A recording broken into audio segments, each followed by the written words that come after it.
Hi, stock മാർക്കറ്റിൽ invest ചെയ്യാൻ plan ഉണ്ടോ? പക്ഷേ ഏത് സ്റ്റോക്ക് വാങ്ങണമെന്നോർത്ത് തല പുകഞ്ഞിരിക്കുകയാണോ? ഡോണ്ട് വറി, നമുക്ക് ഈ കൺഫ്യൂഷനൊക്കെ മാറ്റി ഒരു കിടിലൻ സ്റ്റോക്ക് കണ്ടുപിടിക്കാനുള്ള ഒരു സിമ്പിൾ വഴി നോക്കാം. ഒന്ന് ആലോചിച്ച് നോക്കിയേ. ഓട്ടോമൊബൈൽ, ബാങ്കിംഗ്, IT ഇങ്ങനെ ആയിരക്കണക്കിന് കമ്പനികളുണ്ട്. ഇതിലേത് തെരഞ്ഞെടുക്കും? സത്യം പറഞ്ഞാൽ ആർക്കായാലും ഒരു കൺഫ്യൂഷൻ വരും, അല്ലേ? അപ്പൊ നമ്മൾ എവിടെ തുടങ്ങണം? അപ്പോൾ നമുക്ക് ഈ തലവേദനയൊക്കെ അങ്ങ് മാറ്റിവെക്കാം. പകരം ഒരു കമ്പനി സാമ്പത്തികമായി എത്രത്തോളം സ്ട്രോങ് ആണെന്ന് കണ്ടുപിടിക്കാനുള്ള ഒരു സൂപ്പർ സിമ്പിൾ ചെക്ക് ലിസ്റ്റ് ഞാൻ നിങ്ങൾക്ക് പരിചയപ്പെടുത്തി തരാം. ഇതാണ് ആ 5 point financial health check list. ശരിക്കും പറഞ്ഞാൽ ഒരു കമ്പനിയുടെ ഹെൽത്ത് ചെക്കപ്പ് നടത്തുന്നത് പോലെയാണിത്. നമ്മൾ ഈ 5 കാര്യങ്ങൾ മാത്രം ഒന്ന് ടിക്ക് ചെയ്ത് നോക്കിയാൽ മതി. അപ്പൊ തന്നെ അറിയാം ആ കമ്പനിയിൽ ഇൻവെസ്റ്റ് ചെയ്യാൻ കൊള്ളാമോ ഇല്ലയോന്ന്. അപ്പോൾ എന്തൊക്കെയാണ് ഈ 5 കാര്യങ്ങൾ? ഒന്ന് ഓടിച്ചു നോക്കാം. ആദ്യം ക്യാഷ് ഫ്ലോ, പിന്നെ കമ്പനിയുടെ വളർച്ച, അടുത്തത് ലാഭമുണ്ടോന്ന് നോക്കണം, നാലാമതായി കടത്തിന്റെ കാര്യം, അവസാനം പ്രൊമോട്ടർമാർ അവരുടെ ഷെയറുകൾ പണയം വെച്ചിട്ടുണ്ടോ എന്നും. ഈ 5 സ്റ്റെപ്പുകളും നമ്മൾ ഡീറ്റെയിൽ ആയിട്ട് തന്നെ നോക്കാൻ പോവുകയാണ്. ഓക്കെ, നമ്മുടെ ചെക്ക് ലിസ്റ്റിലെ ഒന്നാമത്തെ പോയിന്റിലേക്ക് കടക്കാം. അത് പണമാണ്, ക്യാഷ്. കാരണം ഏത് ബിസിനസിന്റെയും ജീവൻ എന്ന് പറയുന്നത് ക്യാഷ് ആണല്ലോ. അപ്പോ നമ്മുടെ ആദ്യത്തെ ചോദ്യം ഇതാണ്: ഈ കമ്പനിയുടെ കയ്യിൽ ആവശ്യത്തിന് പണമുണ്ടോ അതോ കഷ്ടപ്പാടിലാണോ? അപ്പോ എന്താണ് ഈ പറയുന്ന ഫ്രീ ക്യാഷ് ഫ്ലോ? സിമ്പിളായിട്ട് പറഞ്ഞാൽ, ഒരു കമ്പനിക്ക് അവരുടെ എല്ലാ ചെലവുകളും, അതായത് ശമ്പളം, വാടക, പുതിയ മെഷീനറി വാങ്ങുന്നത്, ഇതൊക്കെ കഴിഞ്ഞ് കയ്യിൽ ബാക്കി വരുന്ന പ്യോർ ക്യാഷ്. ഈ പണം വെച്ചാണ് കമ്പനി മുന്നോട്ട് വളരുന്നതും നമ്മളെപ്പോലുള്ള ഷെയർ ഹോൾഡേഴ്സിന് ലാഭം തരുന്നതും. നോക്കൂ, ക്യാഷ് ഫ്ലോ 2 തരത്തിലുണ്ട്. ഒന്ന് പോസിറ്റീവ്, 2 നെഗറ്റീവ്.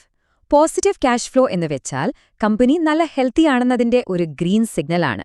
എന്നാൽ നെഗറ്റീവ് ആണെങ്കിലോ അതൊരു റെഡ് ഫ്ലാഗ് ആണ്, ഒരു അപകട സൂചന. അതുകൊണ്ട് നമ്മൾ എപ്പോഴും നോക്കേണ്ടത് തുടർച്ചയായി പോസിറ്റീവ് ക്യാഷ് ഫ്ലോ ഉണ്ടാക്കുന്ന കമ്പനികളെയാണ്. ഒരു ഉദാഹരണം നോക്കിയാലോ? മഹീന്ദ്രയുടെ ഫ്രീ ക്യാഷ് ഫ്ലോ 15,300 കോടി രൂപയായിരുന്നു. കണ്ടില്ലേ?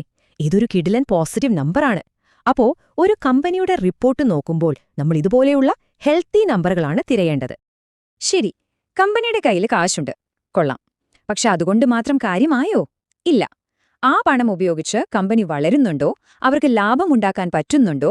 അതാണ് നമ്മുടെ അടുത്ത 2 പോയിന്റുകൾ: സെയിൽസ് ഗ്രോത്തും റിട്ടേൺ ഓൺ എക്വിറ്റിയും. എന്താണ് ഈ സെയിൽസ് ഗ്രോത്ത്?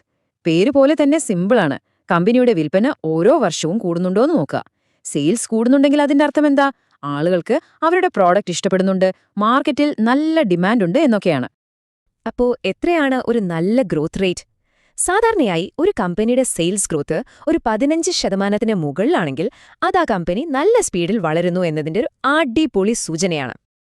അടുത്തത് വളരെ പ്രധാനപ്പെട്ട ഒന്നാണ് റിട്ടേൺ ഓൺ ഇക്വിറ്റി, അല്ലെങ്കിൽ ROE. ഇത് സിംപിളായി പറഞ്ഞാൽ നിങ്ങൾ ഇൻവെസ്റ്റ് ചെയ്ത പണം ഉപയോഗിച്ച് കമ്പനി എത്ര കാര്യക്ഷമമായി ലാഭമുണ്ടാക്കുന്നു എന്നതിന്റെ അളവാണ്. ROE കൂടുതലാണെങ്കിൽ അതിനർത്ഥം മാനേജ്മെന്റ് മിടുക്കന്മാരാണ്, അവർ പണം ശരിയായി ഉപയോഗിക്കുന്നുണ്ട് എന്നാണ്. ഇവിടെ നമ്മൾ നോക്കേണ്ട മാജിക് നമ്പർ 20%. ഒരു കമ്പനിയുടെ ROE 20% മുകളിലാണെങ്കിൽ നമുക്ക് ഉറപ്പിക്കാം ആ കമ്പനി നല്ല ലാഭത്തിലാണ് പ്രവർത്തിക്കുന്നതെന്ന്. ഇത് ഇൻവെസ്റ്റേഴ്സിനെ ആകർഷിക്കുന്ന ഒരു വലിയ ഘടകമാണ് കേട്ടോ.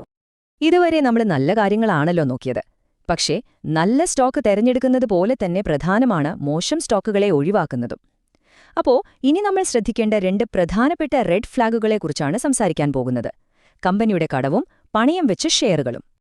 ആദ്യം നമുക്ക് കടന്റെ കാര്യം നോക്കാം. ഇതിനായി നമ്മൾ ഉപയോഗിക്കുന്ന ഒരു ടൂളാണ് ഡെറ്റ് ടു ഇക്വിറ്റി റേഷ്യോ. പേരുകേട്ട് പേടിക്കേണ്ട, സംഭവം സിമ്പിളാണ്.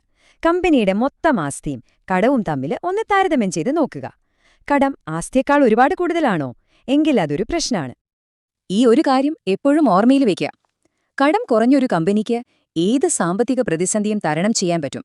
പക്ഷെ ഒരുപാട് കടമുള്ള കമ്പനിയാണെങ്കിലോ, ഒരു ചെറിയ പ്രശ്നം വന്നാൽ പോലും അവർ തകർന്നു പോകാം. അതുകൊണ്ട് എപ്പോഴും കടം കുറഞ്ഞ കമ്പനികൾക്ക് മുൻഗണന കൊടുക്കുക.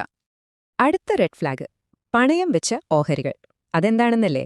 കമ്പനിയുടെ ഉടമസ്ഥർ, അതായത് പ്രൊമോട്ടർമാർ, അവരുടെ സ്വന്തം ഷെയറുകൾ ബാങ്കിലോ മറ്റ് സ്ഥാപനങ്ങളിലോ പണയം വെച്ച് ലോൺ എടുക്കുന്നതിനെയാണ് ഇങ്ങനെ പറയുന്നത്. ഇത് വളരെ വളരെ മോശമൊരു സിഗ്നലാണ്. അപ്പോ പണയം വെച്ച ഷെയറുകളുടെ കാര്യത്തില് നമ്മളെ തിരയുന്ന നമ്പർ ഏതാണ്? അത് 0ആണ്. അതെ, 0%. ഒരൊറ്റ ഷെയർ പോലും പണയം വെച്ചിട്ടുണ്ടാകരുത്. എന്തുകൊണ്ടാണ് ഈ 0 ഇത്ര പ്രധാനപ്പെട്ടതാകുന്നത്?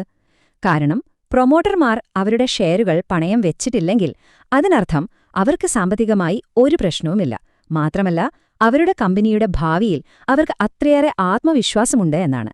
ഇത് നമുക്ക് കിട്ടാവുന്ന ഏറ്റവും വലിയൊരു ഗ്രീൻ സിഗ്നലാണ്. ശരി, അപ്പോൾ നമ്മൾ ഈ 5 കാര്യങ്ങളും പഠിച്ചു കഴിഞ്ഞു. ക്യാഷ് ഫ്ലോ, ഗ്രോത്ത്, ROE, കടം, പിന്നെ പണയം വെച്ച ഷെയറുകൾ.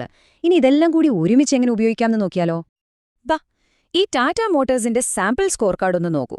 നമ്മുടെ ചെക്ക് ലിസ്റ്റ് വെച്ച് എത്ര എളുപ്പത്തിൽ ഒരു കമ്പനിയെ വിലയിരുത്താമെന്ന് കണ്ടില്ലേ? പോസിറ്റീവ് ക്യാഷ് ഫ്ലോ ഉണ്ട്, ടിക്ക്. സെയിൽസ് ഗ്രോത്ത് 15% മുകളിലാണ്, അതും ടിക്ക്. ROEയുടെ കാര്യത്തിൽ ഒരു ചെറിയ മെച്ചപ്പെടൽ ആവശ്യമുണ്ട്, കടം കുറവാണ്, ടിക്ക്. പണയം വെച്ച ഷെയറുകൾ 0, അതും ടിക്ക്. കണ്ടോ, ഒറ്റ നോട്ടത്തിൽ തന്നെ കമ്പനിയെക്കുറിച്ചൊരു നല്ല ഐഡിയ കിട്ടിയില്ലേ? അപ്പോ ഈ വിശകലനത്തിൽ നിന്ന് നമ്മൾ പഠിച്ച പ്രധാന കാര്യങ്ങൾ എന്തൊക്കെയാണ്? ഒന്നാമത്തേത്, cash is king. Positive cash flow നിർബന്ധമാണ്. രണ്ടാമത്, വളർച്ചയും ലാഭവും നോക്കുക. മൂന്നാമത്, വലിയ കടമുള്ള കമ്പനികളിൽ നിന്ന് അകന്നു നിൽക്കുക. നാലാമത്, പണയം വെച്ച ഷെയറുകൾ 0 ഉറപ്പുവരുത്തുക. ഈ ചെക്ക് ലിസ്റ്റ് നിങ്ങളുടെ സ്റ്റോക്ക് മാർക്കറ്റ് യാത്രയിലെ ആദ്യത്തെ പടിയായി ഉപയോഗിക്കാം. ഇപ്പോൾ നിങ്ങളുടെ കയ്യിൽ ഒരു സൂപ്പർ ടൂൾ ഉണ്ട്. ഒരു വഴികാട്ടിയെപ്പോലെ ഇത് നിങ്ങളെ സഹായിക്കും. ഇനി നിങ്ങളുടെ ഊഴമാണ്. നിങ്ങൾ ആദ്യം ഏത് കമ്പനിയെയാണ് ഈ ചെക്ക് ലിസ്റ്റ് ഉപയോഗിച്ച് അനലൈസ് ചെയ്യാൻ പോകുന്നത്? നിങ്ങളുടെ ഇൻവെസ്റ്റ്മെന്റ് യാത്രയ്ക്ക് എന്റെ എല്ലാവിധ ആശംസകളും.